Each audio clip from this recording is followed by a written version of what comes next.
Hello friends, my name is Divyansh और इस video में हम पढ़ेंगे माउथ के बारे में।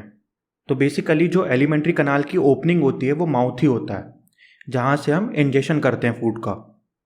अब माउथ के पीछे बक्कल कैविटी या फिर ओरल कैविटी होती है। जैसे आप देख पा रहे हैं इस डायग्राम में, ये जो आप टीथ देख पा रहे हैं या फिर जो टंग देख पा रहे हैं, यही सब पार्ट होते हैं बक्कल कैविटी के।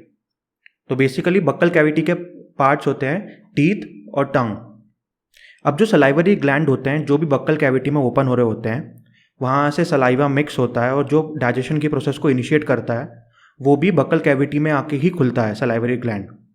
अब हम जानते हैं टीथ के बारे में, जो कि बक्कल कैविटी का पार्ट होता है। तो बेसिकली होता क्या है, टीथ जो होते हैं हार्ड स्ट्रक्चर होते हैं जो बक्कल कैविटी में प्रेजेंट होते हैं। उनका बेसिकली काम क्या होता है, खाने को कट करना, उसको शेयर करना और उसको चबाना। आप इस डायग्राम में देख पा रहे हैं, ये टीथ का फ्रंट सेक्शन है। टीथ के फ्रंट सेक्शन में अगर आप वर्टिकली देखेंगे तो वो चार चीज़ें आपको दिखेंगी। पहली है उसकी आउटर लेयर एनेमल, दूसरी है डेंटाइन, तीसरी होती है सीमेंट, चौथी होती है डेंटल पल्प।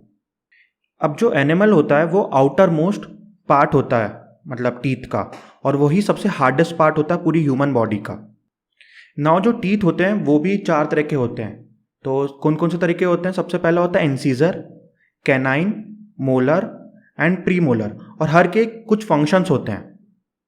जैसे ये होते हैं इंसीजर्स। इंसीजर का काम क्या होता है, फूड को कट करना। कैनाइन का काम क्या होता है, फूड को टीयर करना। जबकि प्री मोलर और मोलर, इनका काम होता है खाने को क्रश करना। जैसे कि आप ये देख पा रहे हैं, हमारे टीथ्स का ऐसा अरेंजमेंट होता है। तो जो फ्रंट के टीथ होते हैं उनको इंसीजर्स कहते हैं। फिर ये जो साइड के होते हैं ये वाले, इनको कैनाइन कहते हैं। और जो एंड में होते हैं वो प्री मोलर, और जो सबसे एंड में होते हैं उनको मोलर कहते हैं। अब हम बात करते हैं सलाइवरी ग्लैंड्स की। तो सलाइवरी ग्लैंड्स बेसिकली वो ग्लैंड्स होते हैं जो सलाइवा सेक्रीट करते हैं। जैसे कि आप ये देख पा रहे हैं, हमारा फेस है, तो सलाइवरी ग्लैंड्स एक यहाँ पे और यहाँ पे होते हैं। यहाँ पे सलाइवरी ग्लैंड्स होते हैं जो सलाइवा सेक्रीट करते हैं।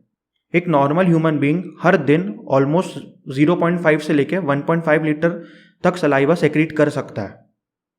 तो सलाइवा के कुछ फंक्शंस होते हैं। पहला फंक्शन तो ये होता है कि वो लुब्रिकेट करता है और प्रोटेक्ट करता है जो हार्ड टिश्यूज होते हैं या फिर सॉफ्ट टिश्यूज होते हैं बक्कल कैविटी को। अब बक्कल कैविटी को हम ओरल कैविटी भी बोलते हैं।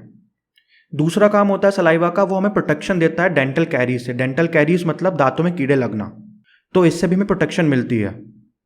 अब सलाइवा क्या करता है, वो रोकता है कोई भी माइक्रोबैक्टीरियल ग्रोथ को या फिर कोई भी बैक्टीरिया की ग्रोथ को टीथ्स में।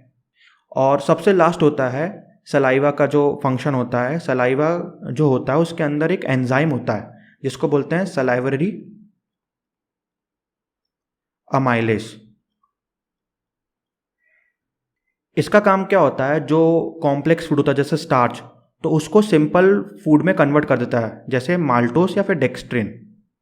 तो उससे होता क्या है कि सलाइवा अलाउ कर देता है डाइजेशन ऑफ फूड को बिफोर गोइंग टू स्टमक, मतलब स्टमक में जाने से पहले ही डाइजेशन प्रोसेस स्टार्ट हो जाती है।